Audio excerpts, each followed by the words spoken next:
एबे आंचलिक पाणीपाग विज्ञान केन्द्र पक्षर बड़ खबर सामना को आसी। ओडिशा रे कालबैशाखी प्रभाव आसंता 4 दिन जाए बिजुली घड़घड़ी सह वर्षा संभावना। तेबे सूचना अनुसार ता पूर्व भिडियोटी को गोटे लाइक करूँ, सब्सक्राइब कर बेल आइकन को प्रेस करूँ, जहाँफल जेकोसी लेटेस्ट खबर आपण मैंने आम चैनल माध्यम सर्वप्रथम पाइपर। डेरी नक चलतु खबर पर नजर पकाइबा। ओडिशार विभिन्न जिले में आगामी 4 दिन जाए कालबैशाखी प्रभाव देखा मिलिबो। यह प्रभाव में किछि जिले में हालुका वर्षा सह बिजुली घड़घड़ी संभावना रही।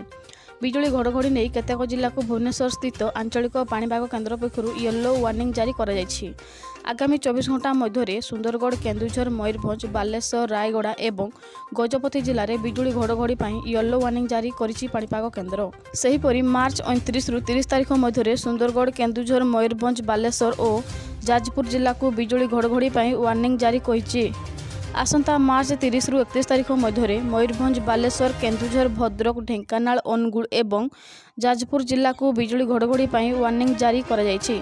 सेहीपरि मार्च 31 रु एप्रिल 1 तारिख मध्य सुंदरगढ़, केन्दुझर, मयूरभंज एवं बालेश्वर जिले में बिजुली घड़घड़ी येलो वार्निंग जारी होइछि। एही समय मध्य केतेक जिले में हालुका वर्षा हेबार संभावना रही।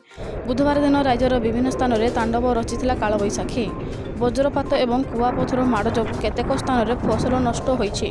बुधवार राति में सुवर्णपुर, बिनिका अंचल में प्रबल वर्षा सांगक कुआपथर माड़ होइछि। अन्यपटे राज्यर आसंता 3 दिन मध्य तापमात्रा वृद्धि पाइब।